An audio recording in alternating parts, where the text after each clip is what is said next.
Je vous en supplie, aidez-moi s'il vous plaît. Mes chers compatriotes kenyans, je vous implore. Ramenez-moi chez moi, je vous en prie. Ils ont dit que demain, ils viendraient me chercher d'ici, mais je ne sais pas où ils veulent m'emmener. Regardez-moi maintenant. Je ne peux ni me lever, ni bouger, ni faire quoi que ce soit. Mon patron arabe m'a jeté du 2e étage. Il pense que je suis morte. Maintenant, ma colonne vertébrale est complètement endommagée. Je vous en prie, sauvez-moi de lui. Comme vous le voyez dans cette vidéo, je peux mourir à tout moment. Le 17 juillet 2021, cette vidéo est devenue virale. Mary Wanjiru, une jeune femme kenyane, a été jetée du 2e étage par son patron saoudien. Et la suite appartient à l'histoire. Mais que diriez-vous si je vous disais que Mary est la personne la plus chanceuse au monde? Oui, elle a survécu. Et aujourd'hui, pour la première fois, elle va révéler la sombre vérité sur la vie de domestique en Arabie Saoudite. D'autres sont mortes. D'autres ont été tellement endoctrinées. Elle est partie d'ici quand elle allait bien. Elle est allée en Arabie Saoudite pendant 4 ans. Et quand elle est revenue ici, elle ne pouvait plus parler. Ils ne savent pas ce qui s'est passé.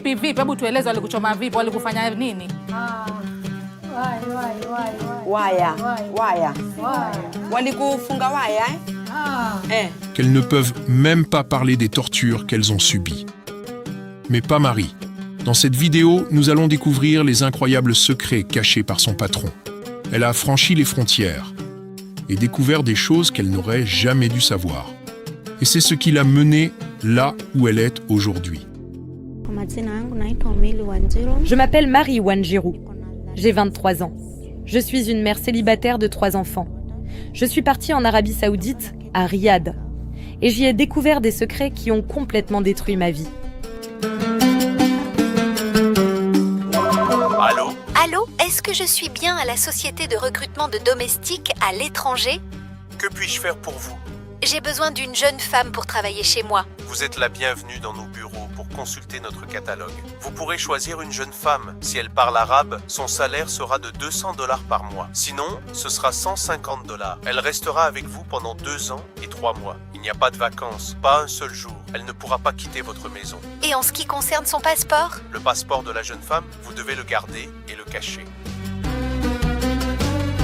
Trouver un emploi à l'étranger était autrefois un rêve, la seule issue pour échapper à la pauvreté pour vous et votre famille. Et Mary, pleine d'espoir, a accepté une offre pour travailler en Arabie Saoudite. Elle pensait que c'était une grande opportunité, mais elle ne savait pas qu'elle allait devenir une esclave. À mon arrivée en Arabie Saoudite, à Riyad, j'ai attendu encore et encore, jusqu'au jour où les agents sont venus me chercher pour m'emmener dans la maison où je devais travailler. Ils m'ont montré la chambre où je devais dormir. La première chose que j'ai vue en entrant dans cette pièce, c'était une paire de chaussures. Je me suis demandé, la précédente domestique est-elle partie pieds nus? J'étais confuse, mais j'ai laissé passer. La pièce sentait si mauvais que je n'arrivais même pas à imaginer dormir là. J'ai dû me coucher à l'envers pour éviter l'odeur, mais ça ne marchait pas. Le lendemain matin, j'ai commencé à nettoyer la chambre. En nettoyant, j'ai trouvé une serviette recouverte de papier. Je pensais que c'était la cause de la mauvaise odeur, alors je l'ai jetée à la poubelle. Mais ensuite, j'ai vu quelque chose de pire. Il y avait des traces de sang sur mon lit. J'ai vérifié le matelas. Il était empilé en 3 couches. J'ai enlevé le premier matelas et j'ai trouvé du sang sur le deuxième. J'ai enlevé le deuxième matelas. Le troisième était encore pire. Je me suis demandé, la fille qui était ici avant n'avait-elle pas de serviette hygiénique? Mais la quantité de sang était trop importante. C'était comme si quelqu'un avait été poignardé. Il y en avait tellement qu'il était impossible de perdre autant de sang et de survivre.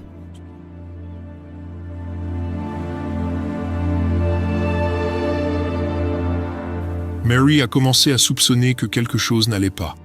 Elle s'est mise à repenser à tous les avertissements que sa famille et ses amis lui avaient donnés avant qu'elle ne quitte le Kenya pour l'Arabie Saoudite. Mais malgré tout, elle a continué, croyant que son voyage ferait une différence.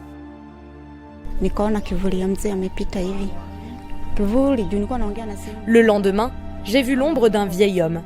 J'étais au téléphone, et quand cette ombre est passée, je me suis figée. J'étais terrifiée. À partir de ce moment, je n'ai plus pu dormir. Je savais que quelque chose n'allait pas. J'ai essayé de garder ce secret pour moi, mais je n'ai pas pu.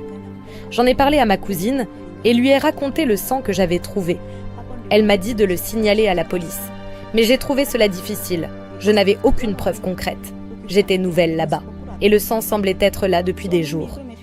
Je pensais que la police me demanderait « Pourquoi ne l'as-tu pas signalé immédiatement ?» Alors, j'ai laissé tomber. Mais ma peur et mon angoisse ne cessaient de croître. Ne sachant pas quoi faire, j'ai continué. J'ai attendu de commencer mon travail de domestique, mais personne ne m'a donné de tâches à accomplir. Dans la plupart des foyers, lorsque vous accueillez une domestique, la première chose à faire est de lui montrer ses tâches.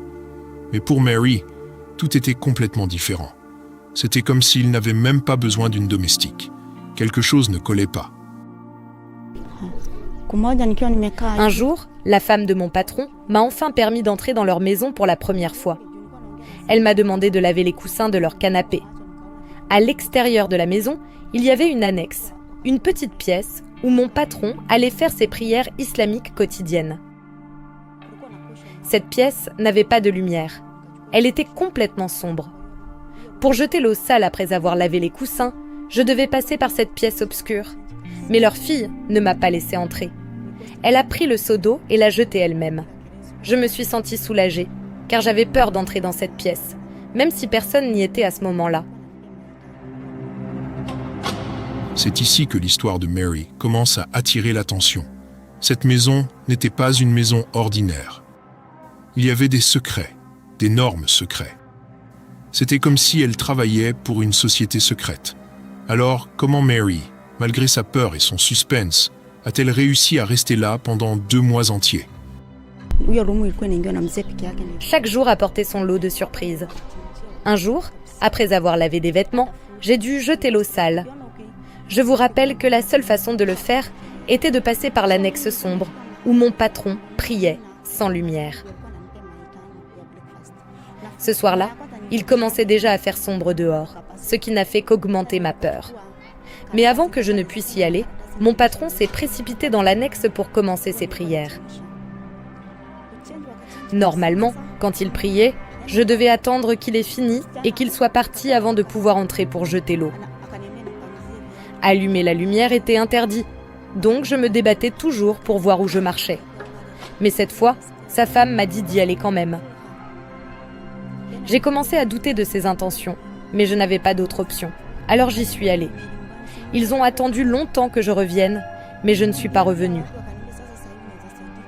Finalement, la femme de mon patron est venue vérifier. Elle m'a trouvée là, debout, tenant le seau d'eau. Elle m'a demandé « Pourquoi tu n'y vas pas ? Tu comptes rester ici toute la nuit avec ce seau à la main ?» Je lui ai dit que j'avais peur d'y entrer parce que c'était tellement sombre. Elle s'est mise en colère et a dit « Alors, tu es une gamine ? Tu as peur du noir ?» Puis elle a saisi le seau et a jeté l'eau sur moi. À partir de ce moment, ma relation avec elle s'est complètement brisée. Ils ont commencé à traiter Mary avec dureté. Ils ne lui donnaient pas assez à manger et elle a commencé à vivre un véritable enfer sur terre. Chaque fois qu'elle essayait de manger, son patron lui criait dessus comme si elle avait fait quelque chose d'inacceptable. Mais quand elle ne mangeait pas, il était tranquille. Et le sang que Mary avait vu dès son premier jour, il la hantait encore. Ce qui ajoutait à sa peur, c'était l'insistance de la femme de son patron pour qu'elle entre dans cette pièce obscure avec le vieil homme à l'intérieur. Hors de question. Mary a fait de son mieux pour retarder son destin, mais cela n'a fait qu'exaspérer davantage son patron. Elle vivait une demi-vie, sans endroit où aller, sans passeport, sans billet. Elle n'était même pas autorisée à quitter la maison. Sa chambre était verrouillée de l'extérieur et n'était ouverte que lorsqu'on avait besoin d'elle. Mais peu importe à quel point ils essayaient de la piéger pour qu'elle entre dans l'annexe, Mary résistait. Jusqu'à un jour.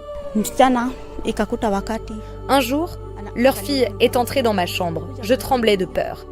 Elle voulait que je nettoie ses chaussures, puis elle est partie. En sortant, je l'ai entendue parler à sa mère. Elle disait « Pourquoi Mary est-elle si effrayée ? Est-ce qu'elle sait que tu l'as tuée ?» Quand j'ai entendu cela, je me suis figée. J'ai compris que mes peurs étaient fondées. Les chaussures que j'avais vues le premier jour, le sang sur le matelas, c'est à ce moment-là que j'ai su, j'étais piégée. Il n'y avait aucune issue. Plus tard dans la journée, sa mère est venue me voir directement et m'a demandé de laver les vêtements et de balayer le sol. J'ai fait ce qu'elle m'a demandé. Mais au moment de jeter l'eau, le vieil homme est entré dans l'annexe sombre avant moi pour prier. Normalement, quand je devais entrer dans l'annexe, il devait être sorti. Ils avaient aussi une petite fille, et à chaque fois que j'entrais dans l'annexe, elle restait derrière. Elle n'avait pas le droit d'y entrer. Mais cette fois, tout avait changé. À chaque fois qu'on me demandait d'aller nettoyer ou de jeter de l'eau, le vieil homme y allait avant moi. Et rappelez-vous, il n'y avait pas de lumière dans cette pièce. C'était louche. J'ai refusé d'y entrer. C'est à ce moment-là que j'ai confirmé, il tue des gens. À ce moment-là, je n'avais plus de téléphone. Je n'avais pas le droit d'appeler qui que ce soit. Et quand il quittait la maison, il verrouillait ma chambre comme d'habitude. Le voyage de Mary en Arabie Saoudite, le voyage qu'elle avait entrepris pour changer sa vie et celle de ses enfants, s'était transformé en cauchemar. Sans moyen de communication et sans issue, comment allait-elle résister? À ce stade, elle n'avait pratiquement aucune chance de s'en sortir, peu importe son intelligence. Je me souviens que c'était un vendredi. Je jouais avec leur petite fille et elle m'a dit qu'elle avait soif. Je n'avais pas d'eau dans ma chambre, alors elle m'a demandé de l'accompagner dans sa chambre. Elle a dit qu'il y avait une bouteille d'eau sur une étagère, mais qu'elle ne pouvait pas l'atteindre parce qu'elle était trop petite. Je l'ai donc suivie. En entrant dans leur maison, la porte des toilettes était légèrement ouverte. À l'intérieur des toilettes, j'ai vu une bougie rouge allumée. La petite fille m'a regardée et m'a dit « As-tu vu un zombie ? As-tu vu un zombie ?» Entendre une petite fille dire ça a été terrifiant. Je l'ai prise dans mes bras et je l'ai portée en bas pour quitter la maison. Mais avant que nous ne puissions sortir, le vieil homme est entré en courant dans la maison. Je me suis vite cachée derrière un pilier. Il ne m'a pas vue. Je l'ai entendu demander aux personnes à l'intérieur « Est-ce que vous avez réussi à tuer Mary ?» Quand il est ressorti, il était furieux. Alors qu'il descendait, la petite fille m'a chuchoté « Il t'a entendu. Il t'a vu te cacher. » Le vieil homme s'est tourné vers moi et m'a ordonné de rentrer dans la maison. J'ai refusé.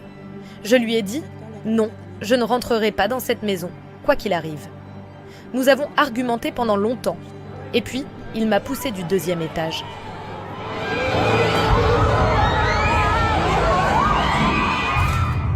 Mais quelqu'un dans l'appartement voisin a filmé ce qui s'est passé. C'est ainsi que la vidéo est devenue virale. Les gens partout, submergés par l'émotion, disaient « Repose en paix, Mary ». Ils exigeaient justice pour Mary. Son histoire était sur toutes les lèvres. Sa famille, ses amis et même des inconnus qui avaient vu la vidéo l'ont partagée en disant « Que son âme repose en paix ». Pendant ce temps, le vieil homme est retourné dans la maison et a verrouillé la porte, pensant qu'il avait réussi. Mais devinez quoi? Mary était toujours en vie. Elle a rampé centimètre par centimètre, jusqu'à la maison de son voisin. Je pensais être morte. Mais au bout d'environ 10 minutes, j'ai réalisé que ce n'était pas le cas. J'étais encore en vie. Alors, j'ai commencé à ramper jusqu'à leur maison. La douleur était insupportable. Il n'y a pas de mots pour la décrire. Quand je suis arrivée à leur porte, j'ai frappé jusqu'à ce qu'une fille ouvre. Elle a appelé ses patrons et ils m'ont transportée d'urgence à l'hôpital. J'y ai passé 8 mois. Pendant mon séjour à l'hôpital, la police est venue et j'ai porté plainte. Mary pensait que la guerre était finie. Elle croyait qu'elle allait enfin obtenir justice. Cette fois, tout semblait aller dans le bon sens.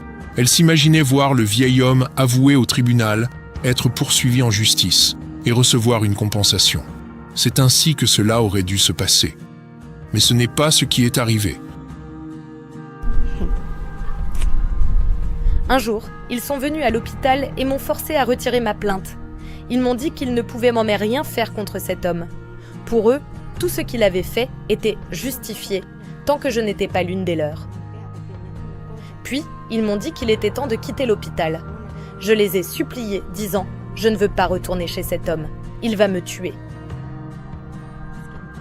Mais c'était inutile. C'était comme si même le médecin faisait partie de leur plan. Tout semblait orchestré. Même à l'hôpital, j'étais encore prisonnière, sans échappatoire au contrôle de cet homme. Où pouvait aller Mary? Le vieil homme n'avait plus de dossier au tribunal. Mary n'avait ni passeport, ni billet, ni téléphone. Et maintenant, il voulait qu'elle quitte l'hôpital. Les seules personnes qu'elle connaissait à Riyad était la famille de l'homme qui l'avait poussée du 2e étage, celui qui avait tenté de la tuer. Quel voyage terrible. Je ne pouvais pas croire ce qui se passait. Ce jour-là, juste après qu'on m'ait annoncé que je serais sortie le lendemain, une fille nommée Mariam est apparue de nulle part. Elle a enregistré une vidéo de moi. Je vous en supplie, aidez-moi s'il vous plaît. Mes chers compatriotes kényans, je vous implore. Ramenez-moi chez moi, je vous en prie. Ils ont dit que demain, ils viendraient me chercher d'ici, mais je ne sais pas où ils veulent m'emmener. Regardez-moi maintenant. Je ne peux ni me lever, ni bouger, ni faire quoi que ce soit. Mon patron arabe m'a jeté du 2e étage. Il pense que je suis morte. Maintenant, ma colonne vertébrale est complètement endommagée. Je vous en prie, sauvez-moi de lui. Comme vous le voyez dans cette vidéo, je peux mourir à tout moment.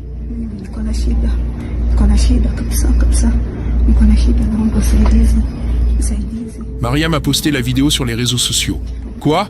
Elle est encore en vie? S'est exclamé tout le monde. Les choses sont devenues sérieuses. Une campagne a été lancée pour sauver Mary et obtenir justice pour elle. L'ambassade du Kenya a été contactée pour suivre son cas en urgence. Enfin, la police a retiré Mary de l'hôpital et a organisé son rapatriement vers son pays natal, le Kenya. Elle est revenue dans un fauteuil roulant, mais au moins, elle était vivante.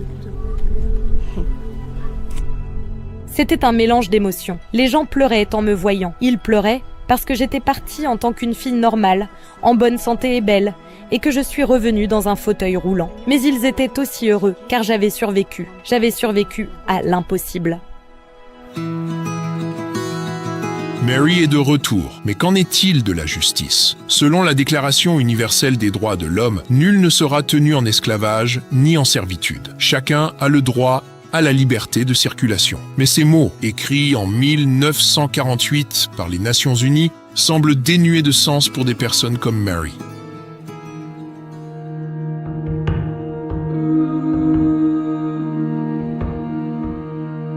Je ne pense pas qu'il y ait des droits de l'homme dans ce monde. Aucune. Nous devons arrêter cela. En tant que femmes de ce pays, nous devons arrêter cela. Je ne vais pas arrêter ce combat, car j'aide moi-même et j'aide les autres.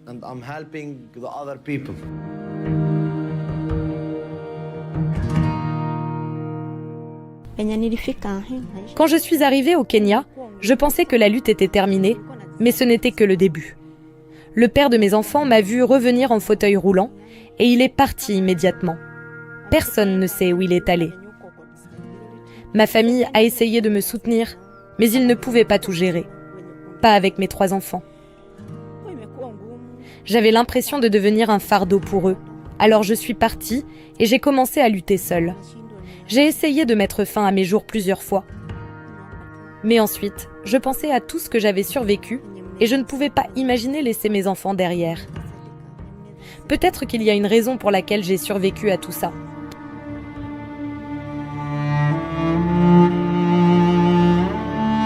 Maintenant, Mary ne mange que lorsque sa fille de 15 ans lave des vêtements pour les autres et rapporte de la nourriture à la maison.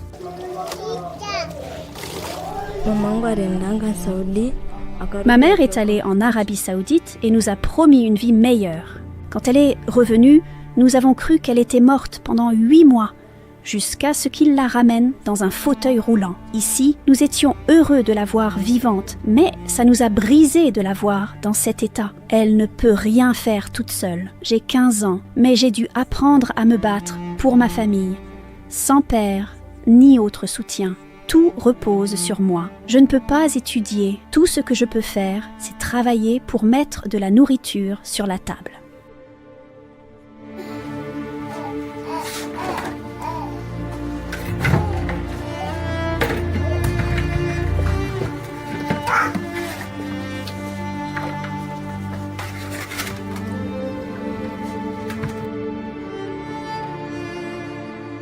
Une famille à Nairobi pleure la perte d'un proche décédé en Jordanie. Le corps d'une autre Kenyane a été rapatrié d'Arabie Saoudite. De nombreuses femmes rapportent avoir été battues, torturées et agressées sexuellement. L'histoire de Mary n'était pas unique. Des cas similaires ont commencé à émerger sur les réseaux sociaux et dans les médias. Certains étaient même pires. 2 femmes meurent chaque semaine. Beaucoup de décès sont des suicides ou des tentatives d'évasion ratées. Ou des travailleuses migrantes sautent des bâtiments plutôt que de continuer à être maltraitées. Ils nous font passer pour des démons dans ces reportages. Vraiment?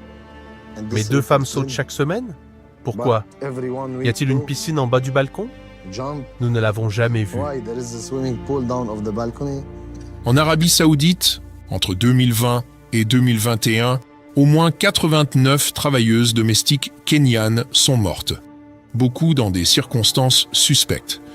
Certains corps, rapatriés au Kenya, étaient même amputés d'organes.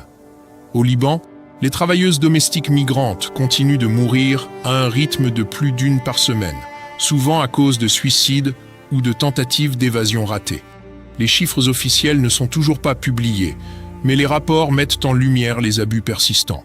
On estime que 3 millions de travailleuses domestiques sont employées en Arabie Saoudite seulement, et des millions d'autres à travers le Moyen-Orient. Elles sont soumises à leurs employeurs sous un système appelé kafalas, qui les enferme dans des conditions d'exploitation. Telles sont les dures réalités en 2024, comme le rapporte Human Rights Watch, l'Organisation internationale du travail et d'autres organisations de défense des droits. Je ne peux conseiller à personne de travailler au Moyen-Orient. C'est le dernier endroit où les femmes kenyanes devraient envisager d'aller.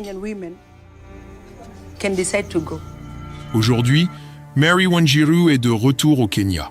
Elle n'a jamais obtenu justice. Et le commerce de la traite des domestiques africaines vers l'Arabie Saoudite continue, malgré les efforts des gouvernements pour l'arrêter. Des gens y vont encore, en utilisant des canaux illégaux. Ces gens ne sont pas humains. Tuer est la chose la plus facile qu'ils puissent faire. Et leur gouvernement ne fait rien à ce sujet. Ce sont des monstres. Ils tuent autant de personnes qu'ils veulent et s'en sortent toujours.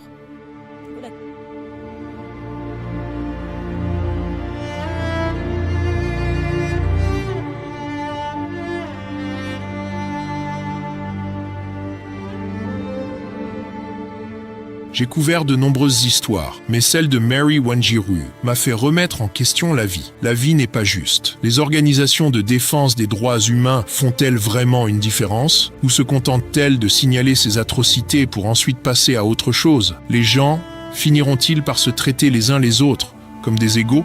Ou l'esclavage prendra-t-il simplement de nouvelles formes avec les années? Qui sait?